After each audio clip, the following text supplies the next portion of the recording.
Hey everybody, I'm back again with another video. This time I'm doing my Mini Cooper R56 high pressure fuel pump. A lot of people have problems with the fuel pumps on a Mini Cooper, and I wanted to show step by step how simple it is to replace it with just some basic tools and a little bit of elbow grease. Anyway, let's get started with the video.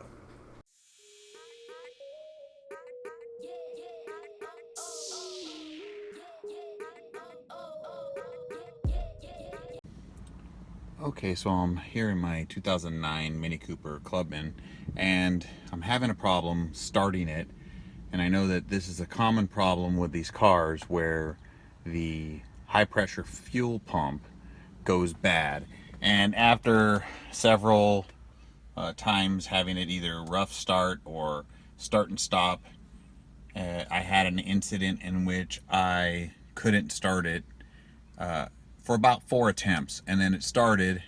I took it to work, and then I drove it home and decided that it's time to change out the fuel pump. So I'm going to show you guys how to do that now. I'm not a mechanic, and I don't claim to be, but it looked relatively simple, the location and how to replace it, so I'm going to give that a shot. So let's pop the hood.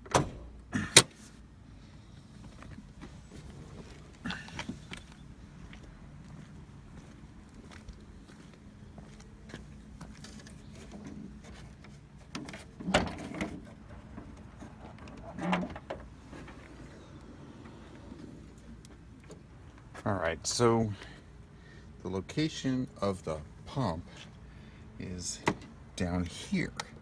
Now, I don't know if you can see that exactly, but that is one of the lines that goes to the fuel pump. And this is the fuel pump right here. So, what I'm thinking is if I take the air cleaner off and all the hoses associated, I will be able to have access to that, and then I can remove it.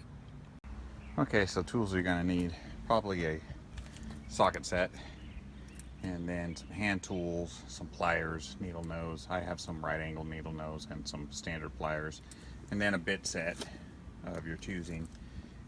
Basically, first thing we want to do is take all this off to get to the pump.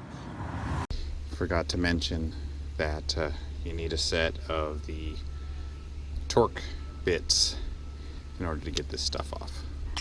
I've taken off the air cover, which basically was T20s all along there, and I've unplugged it from the mass airflow sensor. Maybe. Okay, so if you look down here, you'll see the two pipes coming into the water pump, and I have a rag placed underneath them. This is to keep any fuel from getting sprayed around at least too much. It'll soak up most of it. And I just have to start breaking those free before I start removing the bolts that hold the fuel pump in.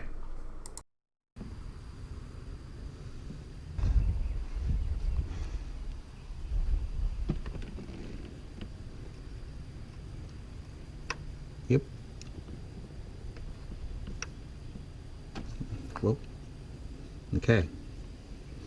So you want to turn it this way, which is makes sense.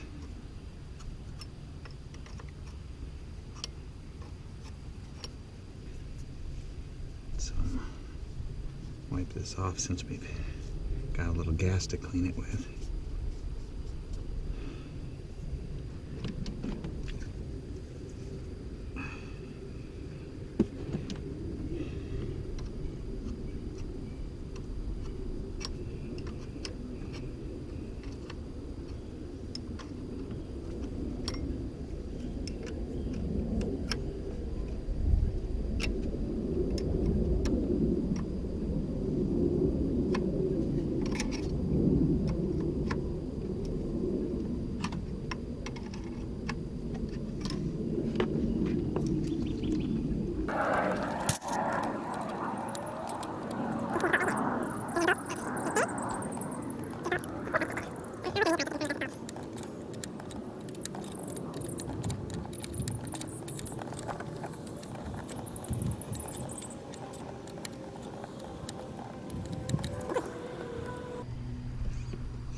It's number one. This is the hard one. Okay. This is off. There's 2 ball bearings in this thing taped on in order to pinch that off. Okay, so I didn't actually take a really good shot of the little tool I made, which is basically a pair of 90-degree needle nose pliers with a couple of ball bearings on the end and taped so that they would go into those indentions on the connector. It worked, but I was so frustrated trying to get it off that I didn't record it. Okay, so here's a close-up shot of the pair of pliers that I utilized in order to take the special high-pressure pipe off of the Mini Cooper. It's basically just some 90-degree pliers, and I placed a ball bearing here and a ball bearing here. You can't really see them because the tape is covering them, but you can see the protrusion here. And what ends up happening is you clamp it together, the 2 ball bearings press in the plastic pieces and it releases. Then you just basically push it forward and then pull it out, and you should hear it give way. Anyway, that's what I got made up. Unfortunately, I didn't tape me taking it off because this was a last-ditch effort because I couldn't get it off the way the Beamer dude showed, which was to take a screw and a pair of pliers and press them together. It just didn't want to work for me. Put it in here. Right there on the top. There should be another T30 right there.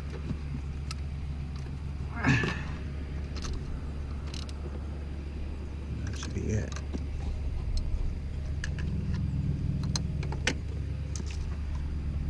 But we're going to confirm that on the new one. Okay, so now that I have the new part, I'm going to place it up against the old part and look at the bolt pattern to determine where I have to access the bolts. Now, 2 of them are really easy to get to. One of them is just on the underside of the pipe inlets, and the other one is up at the top on the back side of it. But there is one under it that is a little bit hard to see. So I placed it up there, kind of figured out where I could place my Torx bit to get to each screw.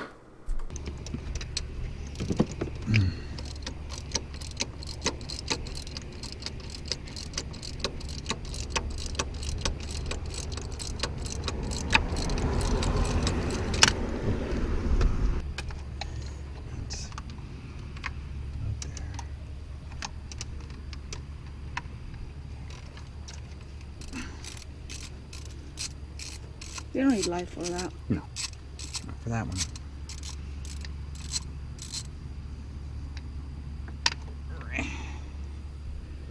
And there's the last one. Okay. Whew. Yep. Okay, and there's a plug on the bottom here.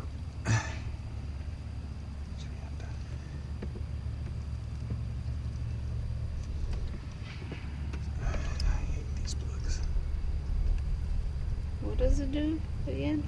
This is giving it power. Now I just got to take this one and move it to the same direction as this one. So,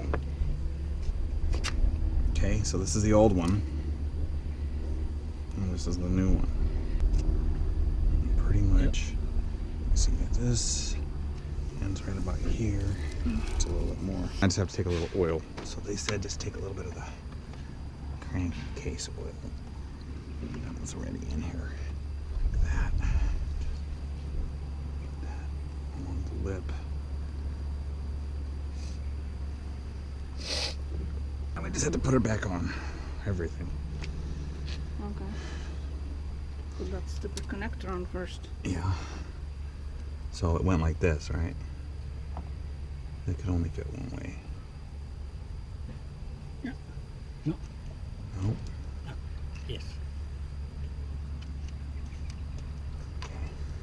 connector on. Okay.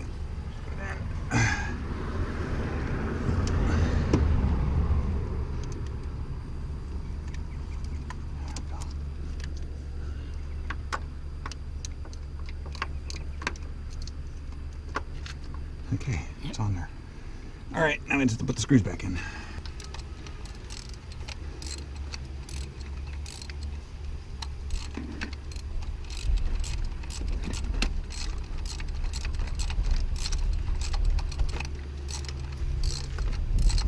Come off. All right.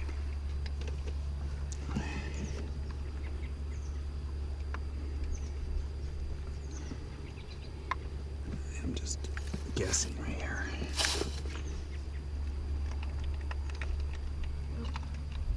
I can't see though. Oh, more. Plastic in there. Hold on.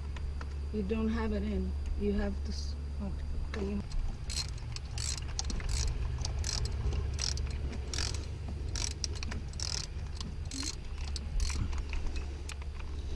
It's so loose, babe. I would do it by hand first. Okay, now it's tight.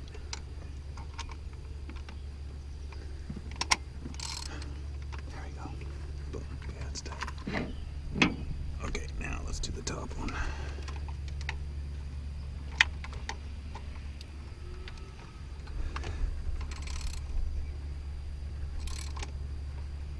Okay. Not gonna do them 100% tight until I get all of them in. This one. Okay, this one. You know where all these go? Yes. The green one goes on the bottom, down here. This one goes on the pieces I took off. There's a pipe that goes from here to here that I took off. It's sitting over there. Yeah, you're there. There you go. Yeah, it's good. It's on.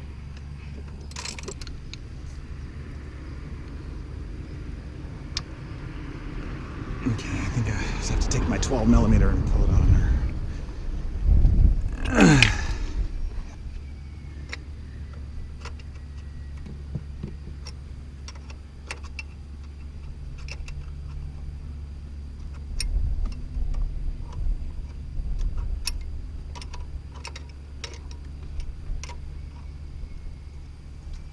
Was it all the way in? Huh? Yes.